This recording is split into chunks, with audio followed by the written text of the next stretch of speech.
Kita masuk teman-teman sebab lemah iman yang ke-19 masalah perbuatan dosa khulwah. Apa itu khulwah? Berbuat dosa dalam keadaan sendiri. Jadi kita renungi begini. Hadis Nabi SAW ada begini bunyinya ya. Hadis ini diriwayatkan oleh Ibnu Majah dan disahihkan oleh Syekh Albani. Kata Nabi SAW, la'a'lamanna aqwaman min ummati ya'tuna yawmal qiyamati bihasanatin amthali jibali tihamata bayda'a fayaj'aluha Allahu haba'an manthura. Amma innahum ikhwanukum wa min jildatikum wa ya'khuduna minal laili kama ta'khudun walakinnahum aqwamun idza khalau bi maharimillahi intahaquha. Artinya, sungguh aku, kata Nabi SAW, mengetahui bahwa sebagian di antara umatku akan datang pada hari kiamat dengan membawa kebaikan-kebaikan sebesar gunung-gunung Tihama yang putih. Gunung-gunung yang sangat besar. Lalu Allah menjadikan kebaikan mereka seperti debu yang berterbangan. Wa na'udzubillah. Jadi tidak diterima sama Allah SWT. Semua itu karena ketahuilah mereka adalah saudara-saudara kalian dan dari bangsa kalian. Maksudnya adalah kaum muslimin. Mereka melakukan sholat malam sebagaimana kalian melakukannya. Akan tetapi mereka adalah orang-orang yang apabila menyendiri dengan hal-hal yang diharamkan Allah, maka mereka melanggarnya. Jadi ada orang subhanallah di depan orang luar biasa solehnya. Luar biasa solehannya. Tapi pada saat dia sendirian, dia melakukan kemaksiatan kepada Allah SWT. Jadi dia cuma berkedok saja di depan orang. Kata penulis, di sebab lemahnya iman yang ke-19, sesungguhnya hal yang paling besar yang dapat menyebabkan hati seseorang menjadi lemah dan hina adalah perbuatan dosa dan maksiat. Karena sesungguhnya dosa dan maksiat dapat mencabut akar-akar keimanan dan dapat menimbulkan kerusakan dan kejahatan. Dan ia merupakan faktor utama yang menyebabkan seseorang tidak taat kepada Allah subhanahu wa ta'ala. Ibnu Qayyim rahimahullah berkata, dan di antara pengaruh perbuatan maksiat adalah lenyapnya ketaatan. Dan seandainya perbuatan dosa itu tidak mempunyai hukumannya, maka sungguhnya ia menghalangi seorang hamba untuk berbuat ketaatan atau ketaatan yang sedang terlintas. Lalu ketidaktaatan akan menghentikan ketaatan lain, kemudian menghentikan ketaatan ketiga, keempat dan seterusnya hingga habislah seluruh ketaatan disebabkan dosa-dosa. Padahal setiap ketaatan adalah lebih baik daripada dunia beserta isinya. Hal ini sama halnya dengan seseorang yang memakan satu macam makanan kemudian menyebabkan ia sakit dalam waktu yang sangat panjang yang membuatnya tidak dapat memakan berbagai macam makanan yang paling baik daripada makanan yang telah ia makan dahulu. Dan kepada Allah lah kita berlindung.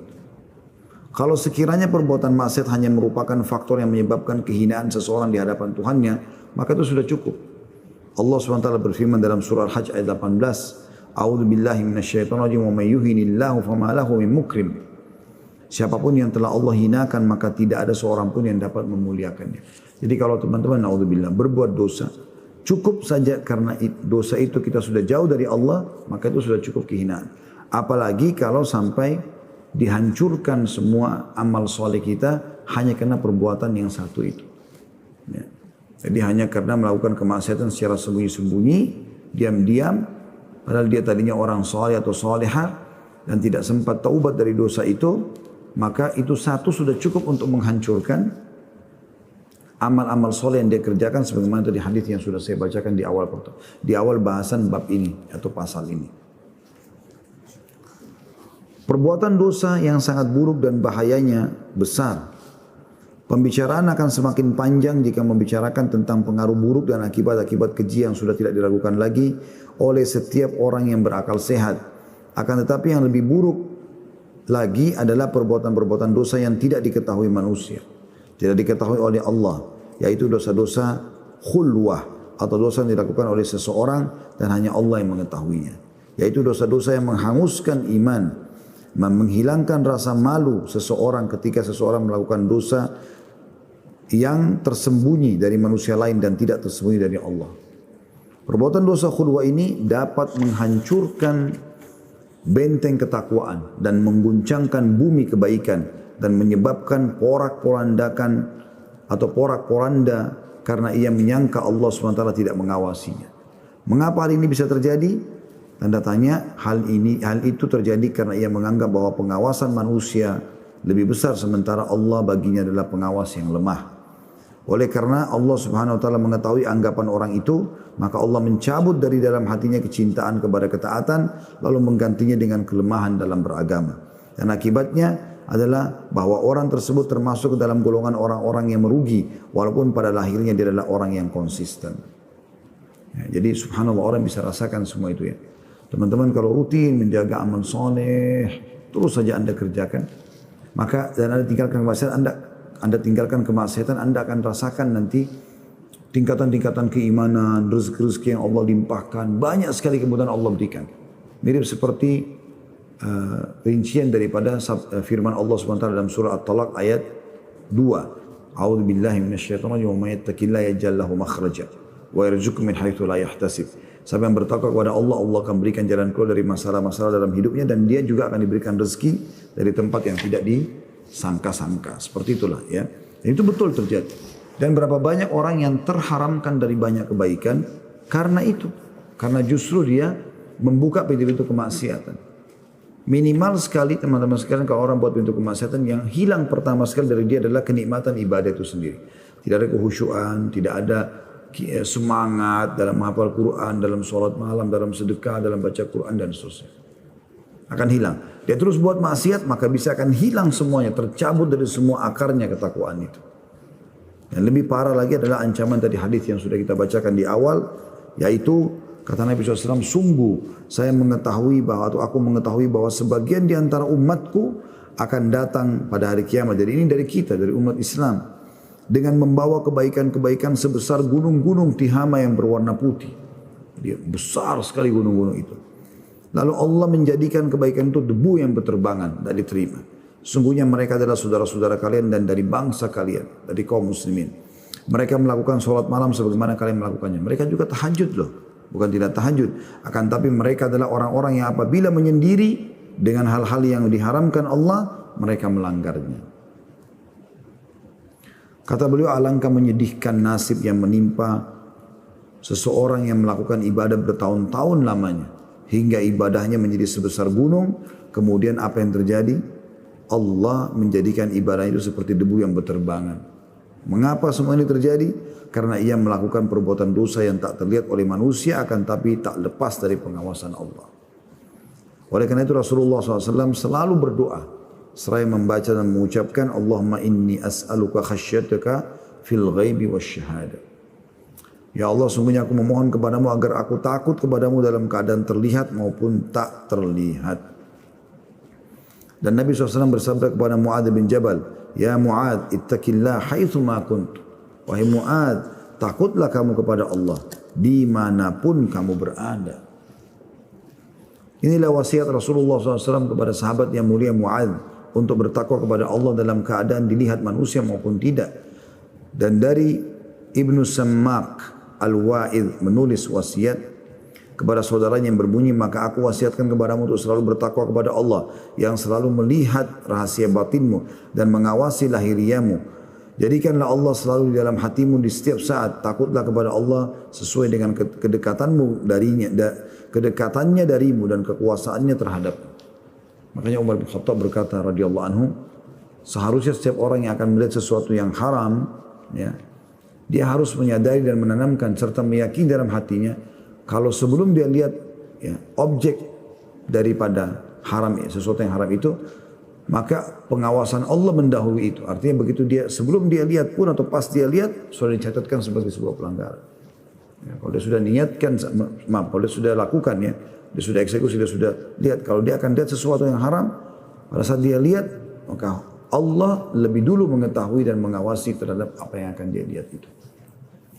Yahya bin Mu'adz Ar-Razi berkata, sungguh aku amat tersentuh ketika seseorang yang berakal dalam doanya ia berkata, ya Allah, janganlah engkau jadikan musuhku bersenang-senang di atas penderitaanku. Lalu setiap musuhnya bersenang-senang di atas penderitaan dirinya, ia ditanya, bagaimana itu bisa terjadi? Ia menjawab, ya, dia berbuat maksiat kepada Allah, maka musuhnya akan bersenang-senang di atas penderitaannya pada hari kiamat. Artinya Yahya bin Mu'adz Ar-Razi berkata, ada orang kadang-kadang membaca doa, kalau teman-teman bisa dengar bunyinya begini. Wa'udhu bika min syamatatil a'da. Atau maknanya seperti itu. Dan aku berlindung kepadamu ya Allah dari musuh bersenang-senang di atas penderitaanku. Atau menganggap remehku. Gitu kan. Kata Yahya rahimahullah, ada orang baca ini. Tapi dia lupa, dia bermaksiat kepada Allah setelah minta doa. Akhirnya musuhnya betul-betul bersenang-senang di atas penderitaannya. Dia kalau berperang dia kalah, dia kalau duel dia kalah. Dia kalah semua dari semua lini dari musuhnya. Kenapa?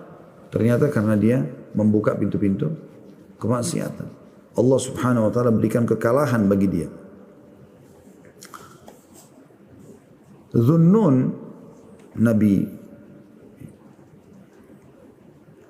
Yunus alaihissalam berkata, barang siapa yang mengkhianati Allah dalam khulwah, pas dia lagi sendirian, atau kesendiriannya, maka Allah akan membuka tabir rahasianya secara terang-terangan. Diambil dari buku Al-Jawab Al-Kafi, karyanya Ibnu Qayyim rahimahullah. Jadi perkataan ini dalam sekali sebenarnya. Barang siapa yang mengkhianati Allah dalam khulwah, pas dia sendirian dia buat maksiat, dia tidak takut kepada Allah, maka Allah akan membuka tabir rahasianya secara terang-terangan. Maka orang yang berakal adalah orang yang selalu menempatkan Tuhannya sebagai pusat perhatiannya. Ia merasakan ilmu dan luasnya pengetahuan Allah SWT. Tiada sesuatu pun yang tersembunyi darinya. Maka tidak ada yang dapat menghapuskan keelokan iman kecuali perbuatan maksiat. Tidak ada yang melemahkan hati dan tubuh kecuali kemaksiatan. Dan ingatlah selalu wahai saudaraku, kata beliau firman Allah Subhanahu wa taala dalam surah Yunus ayat 61. Ini penutupan dari pasal ini atau bab ini. A'udzu billahi minasyaitonir rajim wa ma takunu fi sya'ni wa ma tatlu minhu min Qur'anin wa la ta'maluna min amalin illa kunna 'alaikum syuhudan id tufiduna fihi. وما يعزب عن ربك من مثقال ذرة في الأرض ولا في السماء ولا أصغر من ذلك ولا أكبر إلا في كتاب مبين. Kamu tidak berada dalam suatu keadaan dan tidak membaca satu ayat dari Al-Quran, dan kamu tidak mengerjakan satu pekerjaan, melainkan kami menjadi saksi atasmu di waktu kamu melakukannya. Tidak luput dari pengetahuan Tuhanmu biarpun seberat zarrah atau biji atom di bumi maupun di langit. Tidak ada yang lebih kecil dan tidak pula yang lebih besar dari itu, melainkan semua tercatat dalam kitab yang nyata atau Lauhul Mahfuz. Artinya, kamu tidak berada dalam satu keadaan apapun, Allah katakan. Baik itu keadaan baik atau buruk, ataupun kau membaca satu ayat dari Al-Quran, atau kau kerjakan pekerjaan apa saja. Kau dalam keadaan bagaimanapun, bahkan kau membaca Al-Quran satu ayat pun, atau kau mengerjakan pekerjaan apapun, baik itu baik ataupun buruk, kecuali semua sudah terawasi, diketahui oleh Allah SWT. Oleh karena itu teman-teman sekalian, kita harus selalu menyadari bagaimana kita menjaga hubungan kita dengan Allah SWT. Jangan sampai kita melakukan pelanggaran pada saat sedang sendirian. Allahu a'lam.